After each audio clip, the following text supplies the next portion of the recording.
Jenazah wanita cantik itu pun hidup kembali setelah digauli lelaki penggali kubur.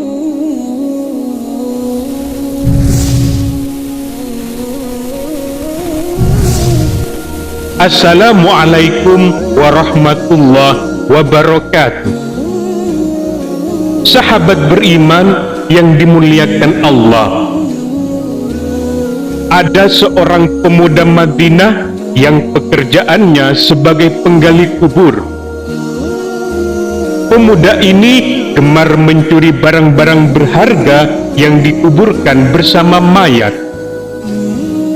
Tindakan ini dilakukan ketika keluarga jenazah meninggalkan kuburan.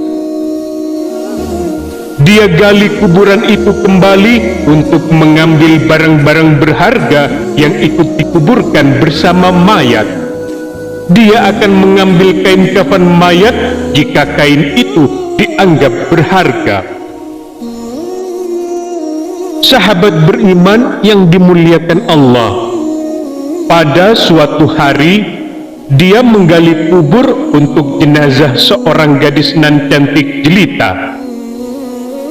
Begitu suasana sepi, ia menggali kembali kuburan gadis itu. Ia ambil kain kafannya. Matanya nanar melihat indahnya tubuh sang gadis. Ia pun melampiaskan syahwatnya kepada mayat tersebut. Usai menggauli mayat itu, pemuda ini sangat gelisah. Ia merasa dikejar-kejar dosa. Ia pun datang ke masjid Rasulullah di Madinah. Di sana ia ketemu Umar bin Khattab, sahabat beriman yang dimuliakan Allah. Setelah mengucapkan salam kepada Umar, ia bertanya dengan cemas dan hati-hati, "Apa pendapat Anda jika ada seseorang yang berzina?" Tanya pemuda itu. "Jika dia sudah menikah, ia dihukum rajam sampai mati. Jika ia belum pernah menikah, maka akan dicambuk 100 kali dan diusir dari kampung selama 1 tahun. Jawab Umar dengan tegas. "Lalu bagaimana jika seseorang itu menzinai mayat dan ia belum menikah?" Tanya pemuda itu sejurus kemudian. Umar terdiam. Bulu kuduknya berdiri mendengar pertanyaan pemuda tersebut. Sungguh keterlaluan. Saya tidak bisa membayangkan sebesar apa dosanya. Siapa gerangan orang yang melakukan perbuatan keji seperti itu? Tanya Umar dengan gusar. "Saya sendiri, wahai Umar. Apakah Allah masih mau mengampuni perbuatanku?" Sang pemuda mulai bimbang. Umar terdiam. Ia masuk ke dalam masjid dan ia menangis. Rasulullah Sallallahu Alaihi Wasallam yang berada di masjid heran melihat kondisi Umar yang demikian itu. Sahabat beriman yang dimuliakan Allah, setelah mengucap salam, Rasulullah Sallallahu Alaihi Wasallam bertanya kepada Umar apa yang membuat dirinya bersedih seperti itu. "Di luar saya menjumpai seorang pemuda yang membuat bulu kuduk saya berdiri dan ia ingin bertobat dari dosanya," jawab Umar. Umar bin Hasan bin Ahmad Asy-Syakir Al-Kahaubaini dalam kitabnya berjudul Durratun Nasihin menceritakan selanjutnya Rasulullah Sallallahu Alaihi Wasallam memerintahkan Umar bin Khattab untuk mengajak masuk pemuda tadi. Sang pemuda menangis terseduh-seduh sehingga membuat Rasulullah penasaran. "Mengapa engkau menangis, wahai anak muda?" tanya Rasul. "Aku terlalu banyak dosa. Aku takut jika Allah akan marah kepadaku, ya Rasul," jawab pemuda itu. "Apakah engkau telah menyekutukan Allah dengan sesuatu atau engkau membunuh orang yang tidak bersalah?" tanya Rasulullah. "Tidak ya Rasul, saya tidak pernah melakukan kedua perbuatan itu," Jawab sang pemuda. Sahabat beriman yang dimuliakan Allah, Rasulullah sallallahu alaihi wasallam berusaha menghibur anak muda itu. Ketahuilah olehmu anak muda, Allah akan mengampuni dosamu sekalipun dosamu sebesar 7 kali lipat langit dan bumi. Apakah dosamu sebesar Ummul Kursi? Tanya Rasulullah sallallahu alaihi wasallam. Lebih besar dari itu ya Rasul, jawab pemuda itu. Apakah sebesar Arsy?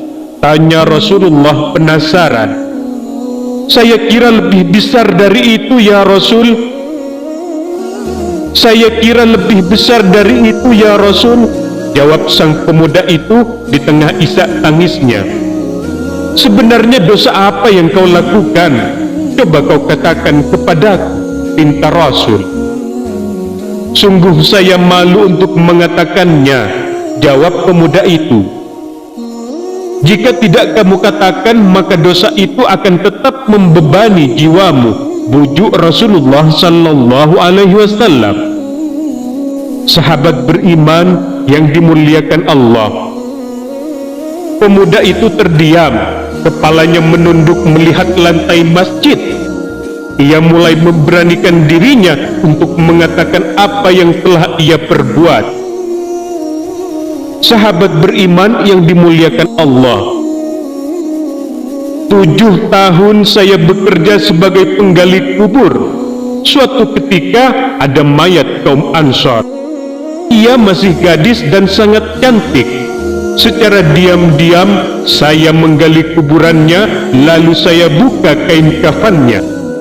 Awalnya saya ingin meninggalkannya, tetapi syahwat saya bergelora.